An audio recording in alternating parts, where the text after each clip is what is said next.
বেশ লম্বা করে কেউচা দিলাম, কেউচাটা হালকা লুটতেছে, দেখেন এই যে লুটতেছে হালকা করে, এতে মাছের আকর্ষণ বাড়ে। তো এখন এই কর্নারে অনেকগুলো মাছ আছে, 2-3টা মাছ আছে, ইনশাল্লাহ দেখি 1-2টা উঠাতে পারি কিনা, সর্বোচ্চ চেষ্টা করব। তবে ঘাস তো, ঘাসের কারণে মানে ঠিকমতো বসি পাতা যায় না, এবং বসি মানে মাছে টান দিলেও ঘাসে বেজে যায়, তাই না উঠানো যায় না, খুব কষ্ট হয়।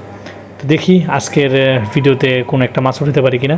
এখানে বেশ কিছু টাকি মাছ আছে, ওরা কিনারে এসে থাকে আদারের জন্য, তো এই জন্যই এই কর্নারে একটু পাতা।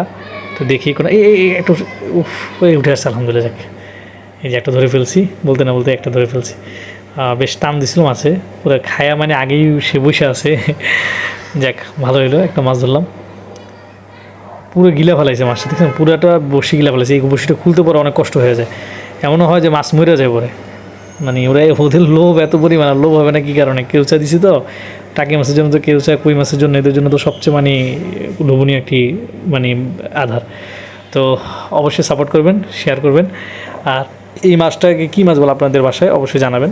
এটাকে গাছসা বলে আমাদের বাসায়, যেটার কারণে আসলে এই মাছটা কিন্তু অনেকে খেতে চায় না, অনেকে বলে যে এটা খাই না। আসলে সত্যি কথা বলতে এই মাছের মধ্যে কিন্তু প্রচুর পরিমাণ প্রোটিন আছে এবং রক্ত আছে, আমি যতটুকু জানি। যে মাছটা খাওয়ার দ্বারা শরীরে যাদের রক্তের তাদের কিন্তু এই মাছটা খুবই উপকারী একটা মাছ। তো সবাই ভালো থাকবেন, সুস্থ থাকবেন। আসসালামু আলাইকুম।